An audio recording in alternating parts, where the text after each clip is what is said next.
Hey everybody, it's John, and I'm back on live streaming. So I am live streaming on YouTube and Facebook right now, so you can join either channel, check me out. I'm going to go over to my YouTube, to my Facebook, so I can actually see your chat.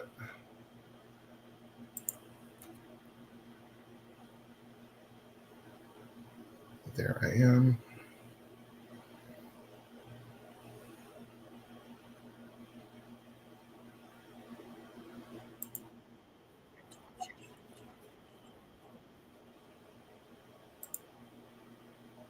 So I think while I'm live, you can chat, and I should be able to see it if you make a comment on Facebook. YouTube, I'm not sure. I should be able to see it on Restream. I'm using the platform Restream so I can broadcast more than one channel at a time. I was going to bust out TikTok here since they've turned back on, but for some reason their live is down.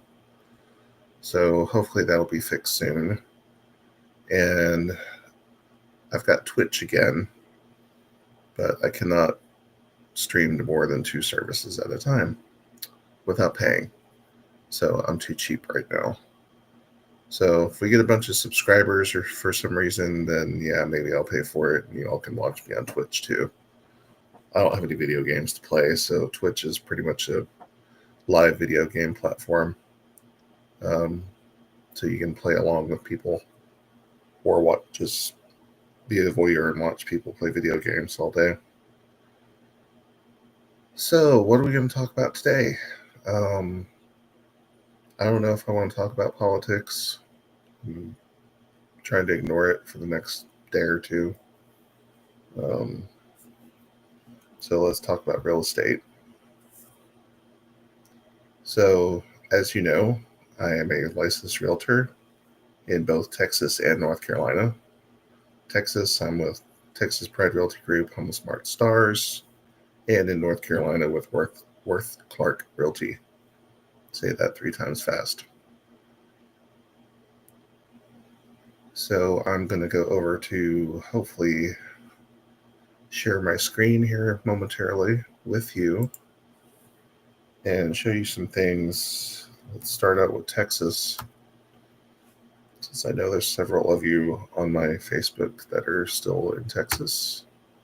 We're going to check out market trends for Texas. And I have to share my screen.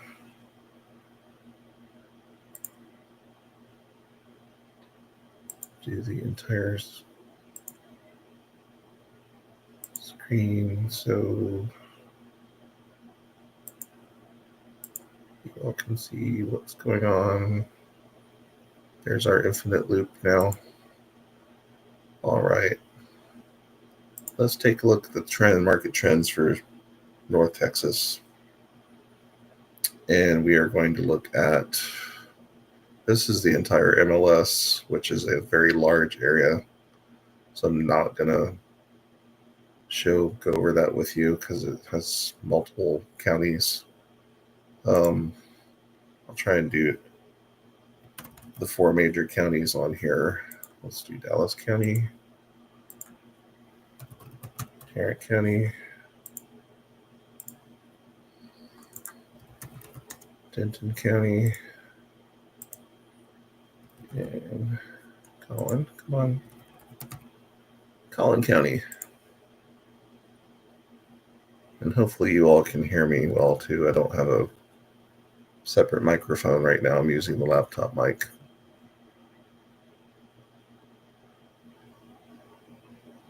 And we're looking at median prices right now for sales price. And this is December 2024. These are the median prices for each county in the DFW area. All have increased. I believe that increase is over a year.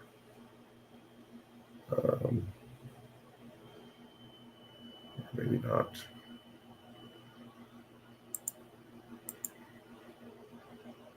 There's the year. Let's look at 2024. So we really don't care about 2 past years now, do we? We just want to know what's going on recently. So as you notice, it's been pretty flat throughout 2024. No huge spikes.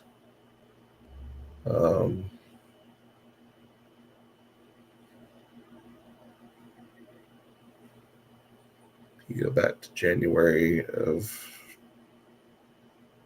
whereas 23, here's 24. January of 24, those are the numbers at the beginning of last year compared to the end of the year over on the right-hand side. No huge spikes, been pretty flat. There's been some increases here in the summer. That's kind of normal. That's the time when most people are buying homes, spring and summer. Although you will notice here at the end of the year, there's no huge decreases either. So what's that kind of tell you for 2025? Let's actually go back 3 years and look. We had a huge spike in 2022 for median prices here between first of the year and middle of the year. But once it reached that point, it's kind of leveled out. It actually came back down at the end of 2022. So any of those increases back then are negated pretty much. And it's pretty flat. So what are we looking at for 2025? That's what everyone wants to know, right? So I don't have a crystal ball. I can't tell you. This is data that shows you what's happened over the last 3 years. Let's look at 10 years or 5 years. Here is COVID. These were the COVID spikes. And it's pretty much staying in that range from the time it got COVID. We're not going to go back to these, I don't think. I don't know anyone in economics forecasting that has said we're going to go back to prices of 238 when you get a price of 366 here in Dallas County on the chart.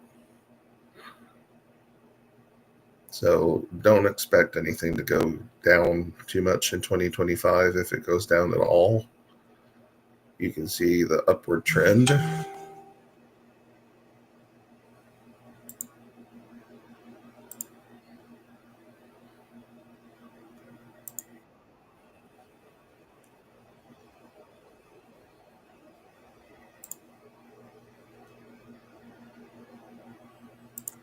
Sorry, I heard something ding and it threw me off.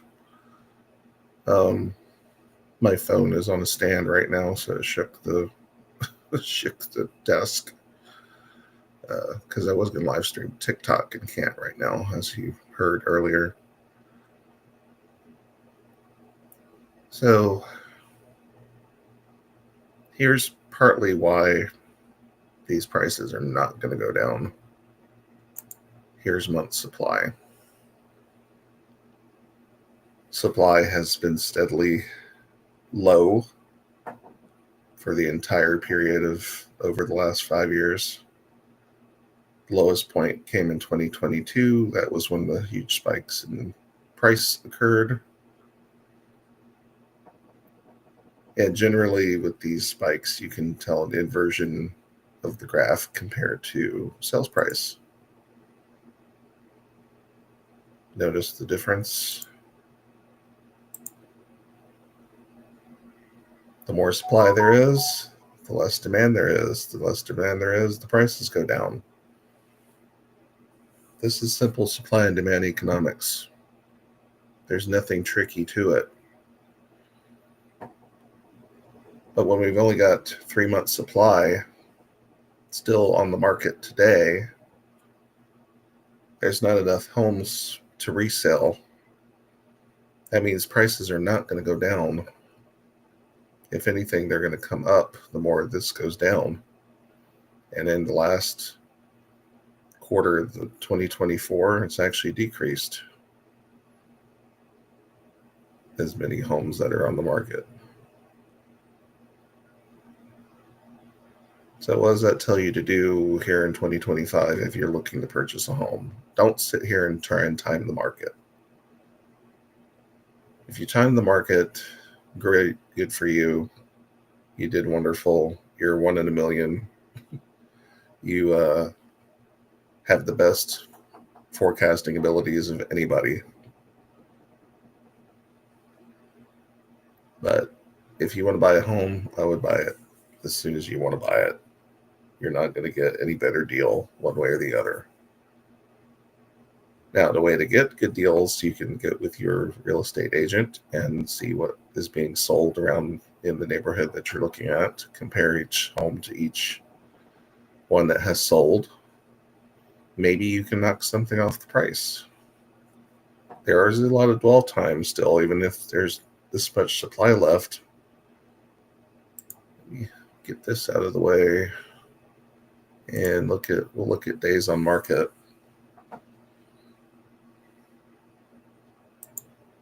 So we'll look at average days on market because that's what you want to look at. Days on market is relatively high compared to back here in 2022 when everyone was scrambling to buy a house. It's still not as high as pre-COVID numbers. Actually, it is. I don't know why this graph is showing it. The graph is wrong. So ignore that. It should be down here according to those numbers. But you notice what I'm getting at. Days on market have relatively stayed flat as well. There are some spikes in here, up and down. Of course, it had to come back up from here. There's nowhere to go but down from there. If it goes down any further, there's nothing to buy, essentially. You'll see here, days on market, month supply. The month supply is less than a month at that point. There's days on market.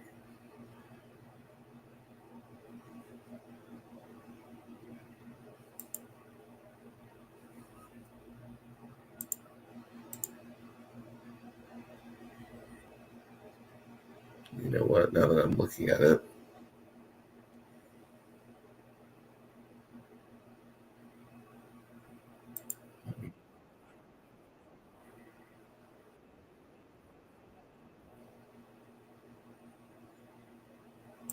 never mind.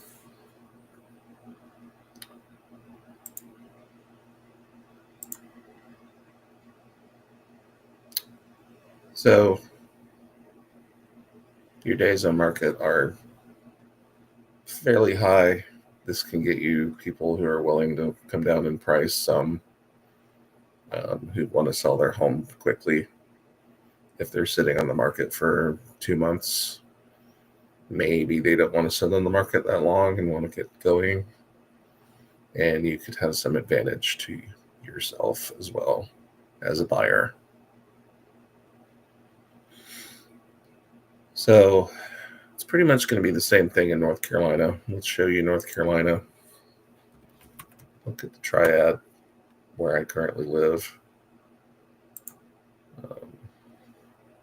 You're going to see the same type of graph.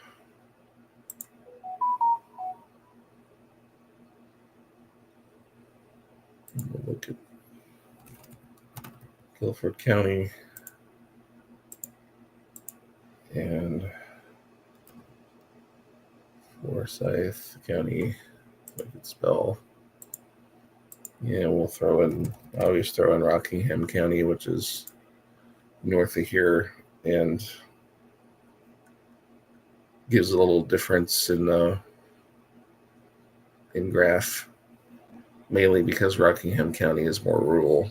Guilford and Forsyth is urban, suburban. So their graphs are going to be a little bit different.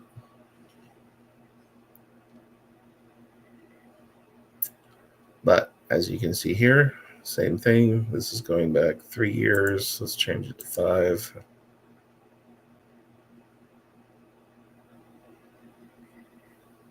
Median sales prices have been relatively flat for Guilford and Forsyth.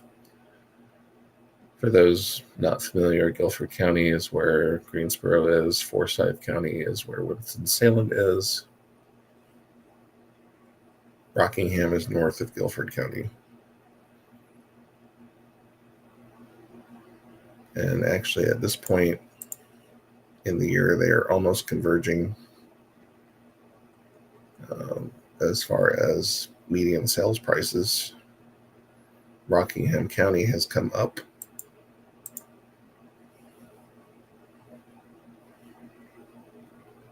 And let's look and see why that is.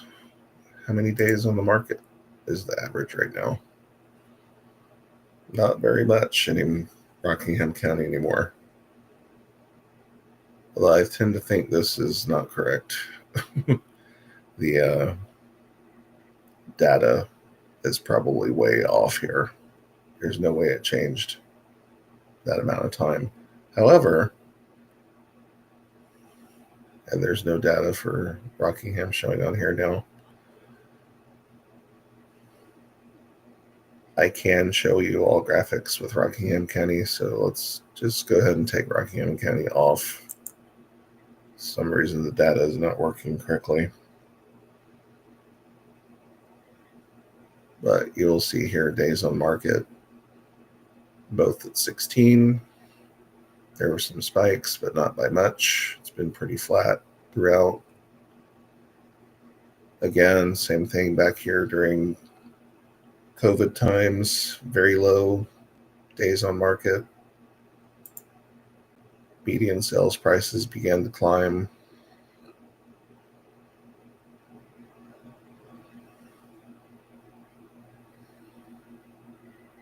And there's month supply.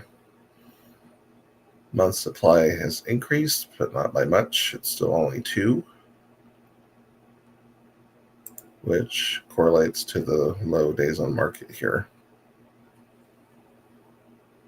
Compared to the Texas numbers you saw, this is a third of the dwell time here in North Carolina compared to the Dallas-Fort Worth area.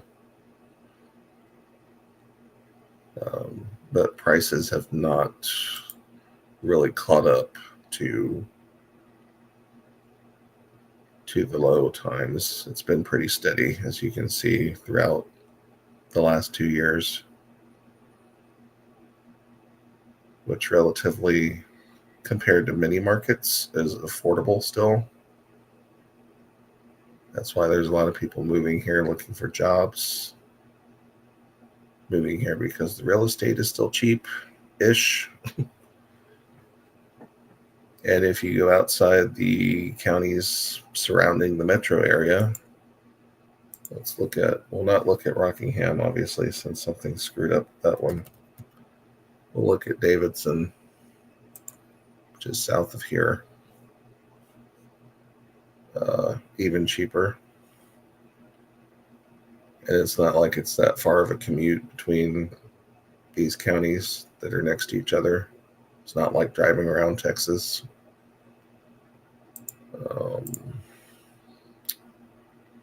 What's another good county we could look at? Davie.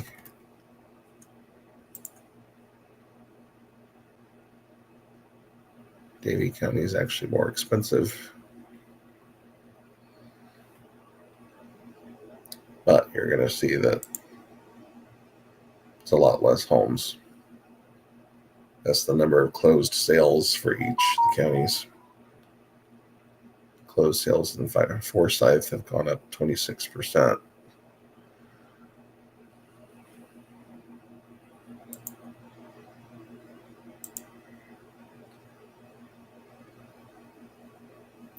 So that's all I had to show you as far as market data for the end of 2024. Again, I can't tell you what's going to happen in 2025. If anything, homes prices are probably going to go up about 3%. That's usually a normal outlook as far as price increases over year, without any sudden spikes in the market. You can actually average all this out, even take out the anomalies, even with the anomalies of COVID in there, and average it out and get that number. Someone challenged me on that one time. I'm like, all you need to do is look at Excel and see that. But whatever. This was another realtor, by the way, challenging me on that number.